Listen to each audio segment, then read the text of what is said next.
दिन भर के प्रायोजक हैं Martiya jewels, AK tent and caterers. Sai प्रणाम। सिटी वन चैनल में सभी दर्शकों का स्वागत है। आप देख रहे हैं दिन भर और मैं हूं सुनय पांडे। खबरों के विस्तार में जाने से पहले चलिए जल्दी नजर डाल लेते हैं आज के प्रमुख हेडलाइंस पर। रामगढ़ताल में लाइट एंड साउंड शो का हुआ मंडलायुक्त की उपस्थिति में ट्रायल। अद्भुत और अविश्वसनीय प्रस्तुति ने जीता लोगों का मन।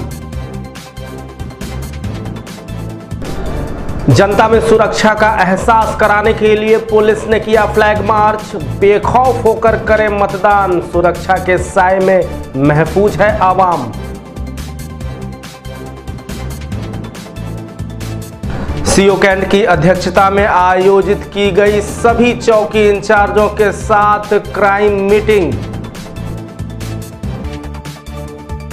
पाकिस्तान में जबरन अल्पसंख्यक हिंदुओं के धर्मांतरण का विरोध कर रहा है गोरखपुर का सिंधी समाज।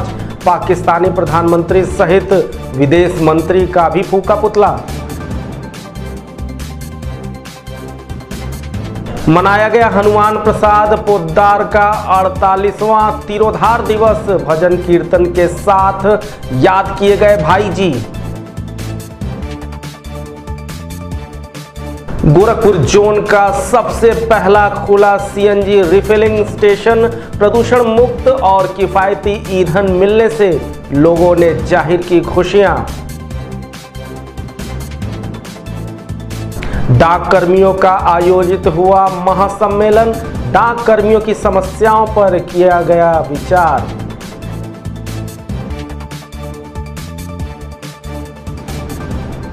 ब्रह्मभट्ट परिवार का संपन्न हुआ होली मिलन समारोह। लोगों ने एक दूसरे को रंग गुलाल लगाकर दी बधाइयां। नहीं रहे प्रसिद्ध समाज सेवी और बहुजन समाज पार्टी के नेता अशोक श्रीवास्तव। शनिवार को ली अंतिम सांस। हृदय गति रुकने से हुई मृत्यु।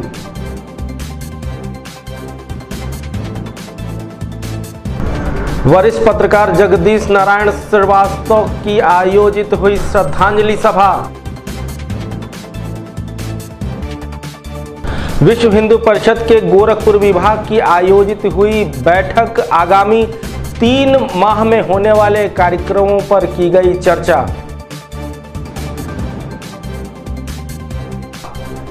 और कांग्रेस पार्टी ने बनाया टीवी जर्नलिस्ट सुप्रिया श्रीनेत को महाराजगंज से अपना उम्मीदवार। सुप्रिया ने दिया पार्टी को धन्यवाद, कहा निभाएंगी जिम्मेदारी। गोरखपुर को लाइट एंड साउंड शो की अनोखी सौगात मिली है।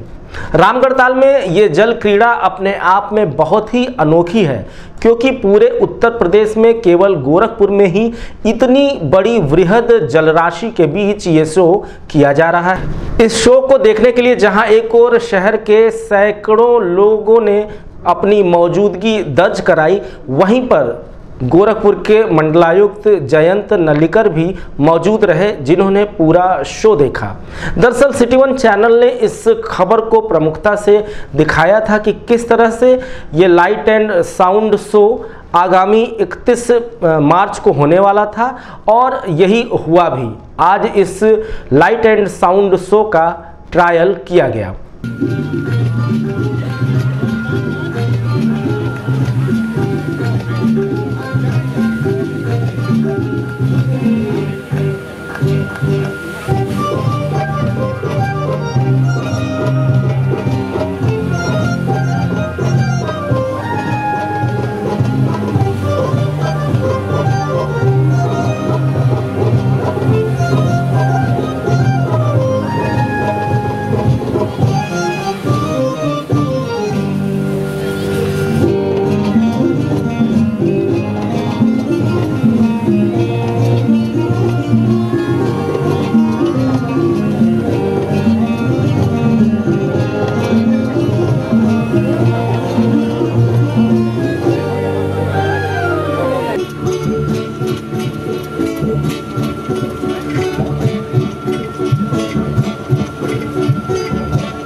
इस अद्भुत लाइट एंड साउंड शो के बारे में मीडिया कर्मियों से बात करते हुए मंडलायुक्त ने कहा कि ये अपने आप में गोरखपुर के लिए बड़े ही गौरव की बात है।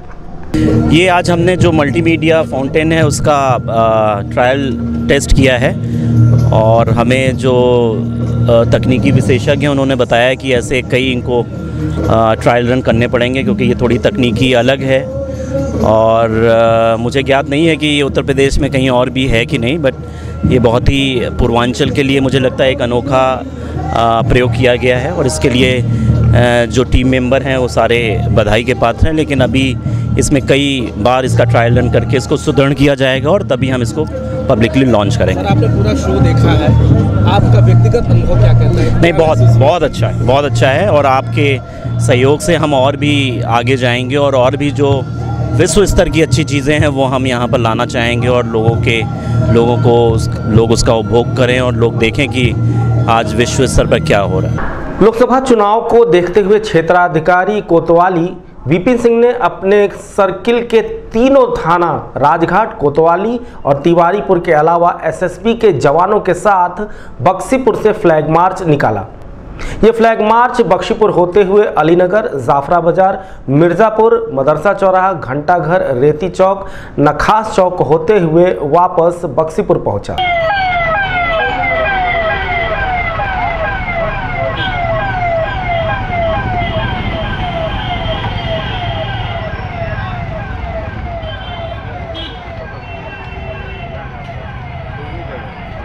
अजय भाई पीछे आ जाओ।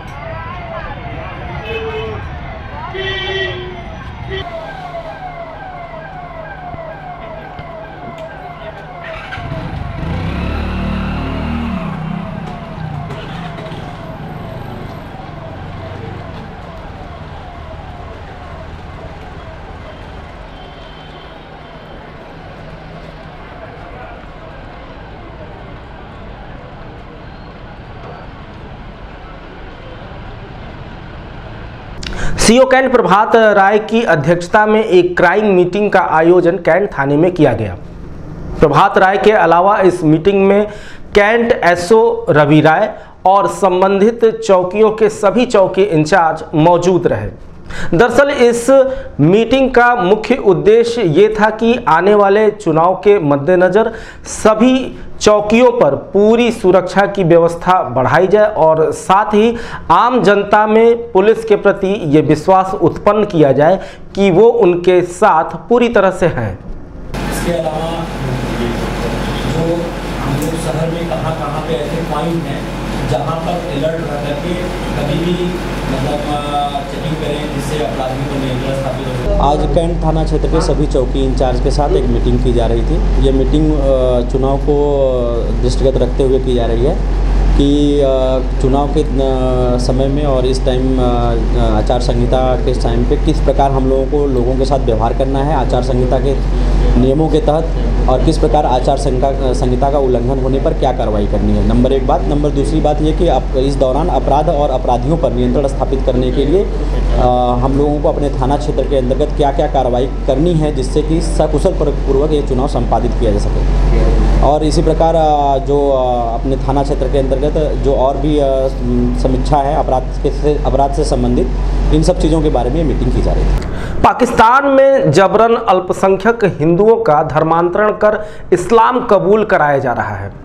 पाकिस्तान से आने वाली इस खबर ने हिंदुस्तान को उबाल दिया है और इसका असर गोरखपुर में भी देखने को मिला। गोरखपुर में सिंधी समाज के लोगों ने जबरन धर्मांतरण का पुरजोर विरोध किया है और हिंदुओं के ऊपर इस अत्याचार के खिलाफ प्रदर्शन भी किया। सिंधी समाज के लोगों ने पाकिस्तान के प्रधानमंत्री इमरान खान और विदेश मंत्री का प्रतीकात्मक पुतला फूंक कर अपना विरोध जताया है।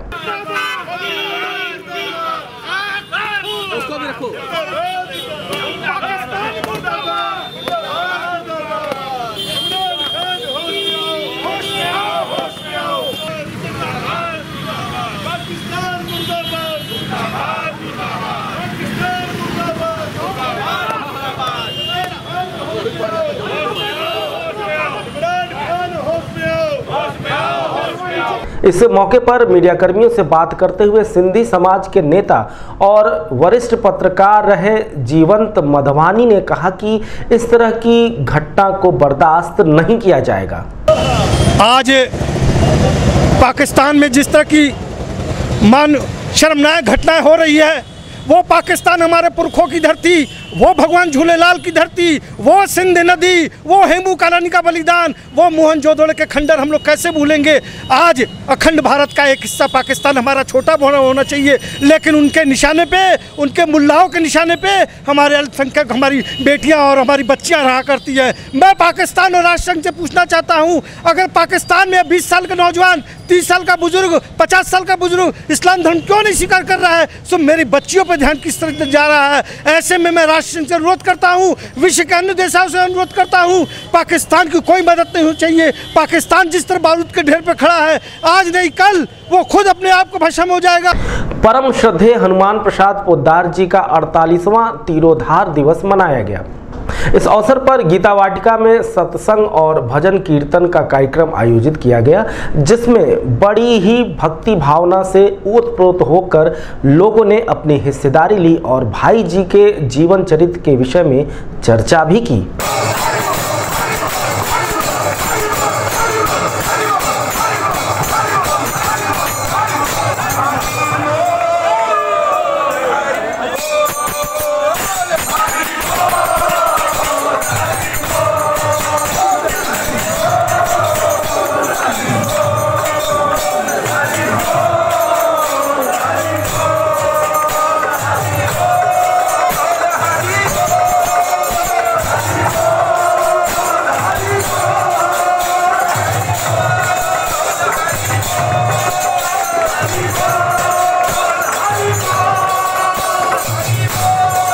पर्यावरण के लिहाज से अपने आप में बेहद लोकप्रिय और किफ़ायती माने जाने वाले सीएनजी स्टेशन की शुरुआत गोरखपुर में भी हो गई है।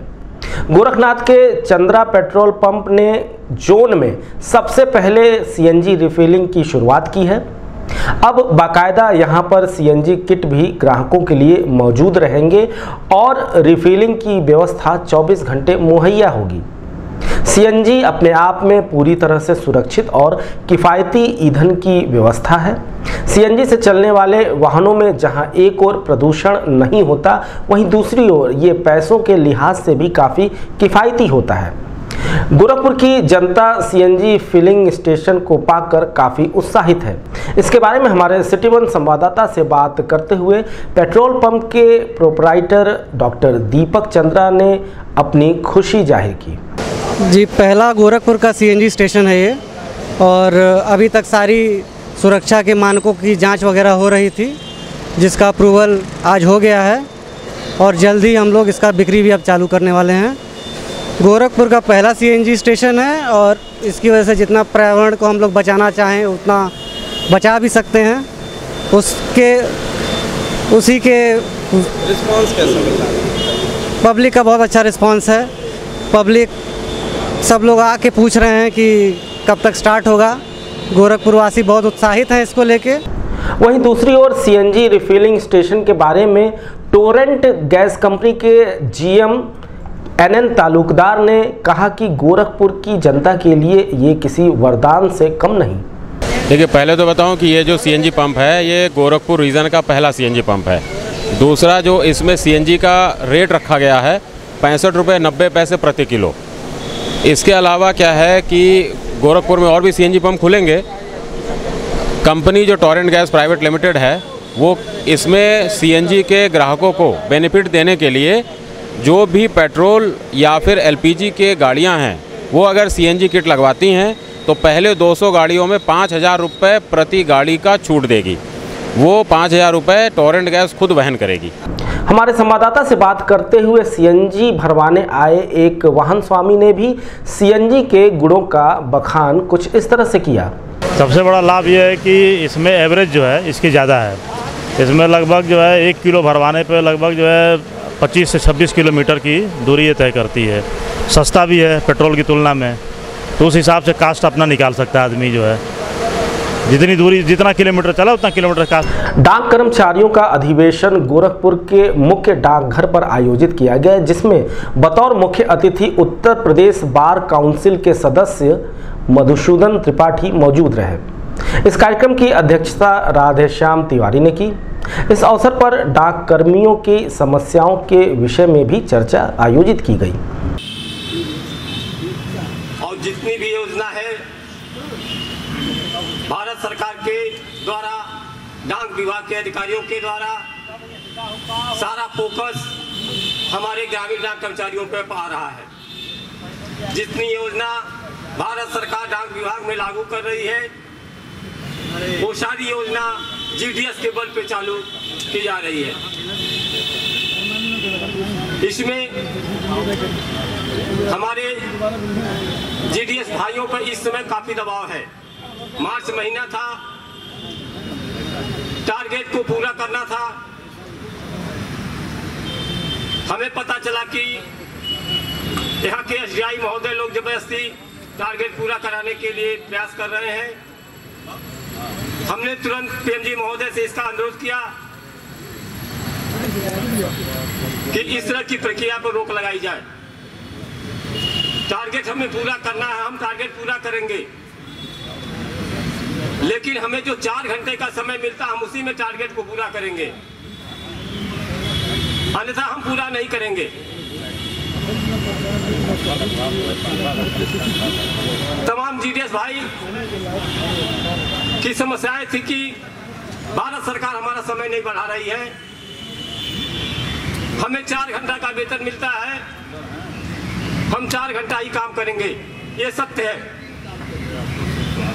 भारत सरकार आपके विचारों के मांगों पे समय बढ़ाने के लिए भी तैयार हो रही थी, लेकिन अभी वक्त हो गया छोटे से ब्रेक का। ब्रेक के बाद जल्द मिलते हैं।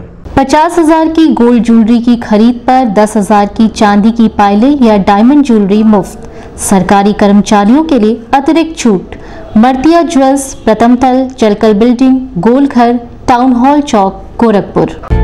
AK tent and caterers. हमारी मुख्य विशेषताएं सभी सरकारी एवं अर्ध सरकारी समारोह।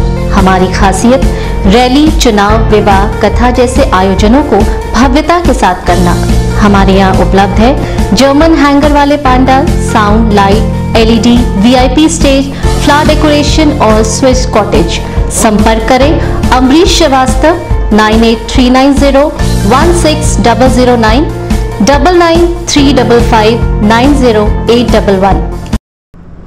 ब्रेक के बाद दिन भर के इस बुलेटिन में आपका दोबारा स्वागत है। चलिए बढ़ते हैं अगली खबर की तरफ।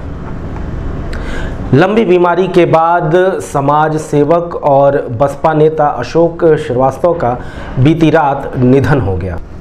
काफ़ी लंबे समय से वो बीमार चल रहे थे और अचानक 7:30 बजे शनिवार की रात में हृदय गति रुकने से उनकी मृत्यु हो गई। जहां एक और उनके परिवार में शोक की लहर छाई हुई है, वहीं पर दूसरी ओर आम आदमी उनकी इस असामयिक मृत्यु से बहुत ही ज़्यादा दुखी है। ब्रह्मभट्ट परिवार की ओर से होली मिलन समारोह का आयोजन किया गया।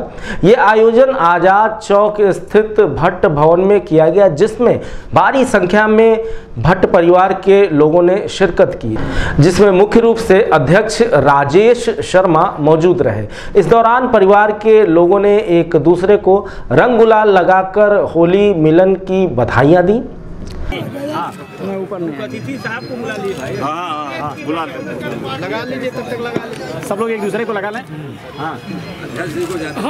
इस आयोजन के बारे में मीडिया कर्मियों से बात करते हुए राजेश शर्मा ने कहा कि इस तरह के आयोजनों से आपसी सौहार्द कायम रहता है।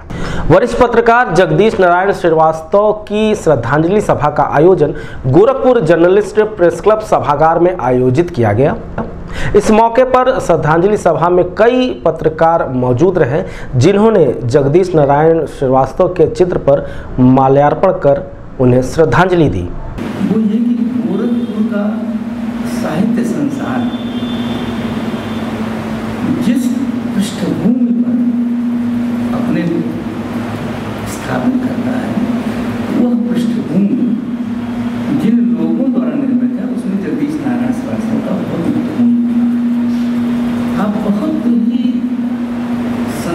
बहुत ही गहरे, बहुत ही उच्च भाव गुण के रचनाकार हो सकते हैं, बड़े कवि हो सकते हैं, बड़े आलोचक हो सकते हैं। विश्व हिंदू परिषद के गोरखपुर विभाग की एक आवश्यक बैठक का आयोजन किया गया। इस बैठक में मुख्य रूप से विश्व हिंदू परिषद के सह संयोजक दुर्गेश त्रिपाठी मौजूद रहे। आगामी कार्यक्रम की योजना बनाते हुए प्रदीप पांडे ने कहा कि कुंभ में संपन्न हुई धर्म संसद में संतों द्वारा दिया गया कार्यक्रम, जो कि 6 अप्रैल को भारतीय नववर्ष के दिन 13 माला का श्री राम जय जय राम का जाप करना है, जो कि श्री राम जन्मभूमि पर भव्य मंदिर के निर्माण में आ रही बाधा को दूर करने के लिए किया जाएगा। हमारे संपर्क में, हमारे संबंध में जितने भी इंटरमीडिएट, बीए में, एमए में पढ़ रहे छात्र हैं, योग दिवस हम मना रहे हैं, पूरी दुनिया मना रही है। आप बताइए कि ये विश्व गुरु बनने के मार्ग में यह एक कदम बढ़ा कि नहीं बढ़ा? आगे कुंभ जो लगा था, प्रयागराज कुंभ, इसको संयुक्त राष्ट्र संघ में मान्यता प्राप्त हुई कि मानव मूल्यों की अमूल्य धरोहर, ये हुआ कि नहीं हुआ? और हम केवल नाराओं में अभी तक रहते थे। हम नारा केवल देते थे कि विश्व का कल्याण हो, प्राणियों में सद्भावना हो, वसुधैव कुटुंबकम बोलते थे, केवल सिद्धांत में था। लेकिन आज वह दिखाई दे रहा है कि नहीं दिखाई दे रहा है? कहीं कहीं से पूरे दुनिया को हम आत्मसात करने के लिए लगे हुए हैं। पूरी दुनिया हमारी है, पूरा दुनिया हमारा परिवार है। एक तरफ वो शक्तियां हैं और दूसरे तरफ वो शक्तियां हैं जो इन सारे पोषक तत्वों को खंड विखंड करने में लगी हुई हैं। कहीं जात के नाम पर, कहीं भाषा के नाम पर, कहीं अगड़ा के नाम पर, कहीं पिछड़ा के नाम पर, वो अपने ही समाज में बांटने के लिए लगे हुए हैं। उनसे भी हम कांग्रेस पार्टी ने लोकसभा चुनाव के लिए उत्तर प्रदेश के महाराजगंज से टीवी जर्नलिस्ट सुप्रिया श्रीनेत को अपना प्रत्याशी बनाया है। इससे पहले कांग्रेस ने सजा याफ्ता जेल में बंद पूर्व मंत्री अमरमणि त्रिपाठी की बेटी तनुश्री त्रिपाठी को टिकट दिया था। फिलहाल तनुश्री का टिकट काटकर अब सुप्रिया श्रीनेत को कांग्रेस ने अपना प्रत्याशी घोषित किया है। पेशे से पत्रकार सुप्रिया श्रीनेत का महाराजगंज से पुराना रिश्ता है। वो महाराजगंज से सांसद रहे हर्षवर्धन सिंह की बेटी हैं। उनके पिता का साल 2016 में लंबी बीमारी के कारण मौत हो गई थी। एक प्रेस कॉन्फ्रेंस के जरिए अपने बातों को रखते हुए सुप्रिया ने कहा कि कांग्रेस पार्टी ने जो उनको जिम्मेदारी दी है उसको वो बखूबी निभाएंगी। तो दिन भर के इस अंक में बस इतना ही। अगले बुलेटिन का कीजिए इंतजार और हमें दीजिए इजाज़त। देखते रहिए सिटी 1 चैनल। साईं प्रणाम।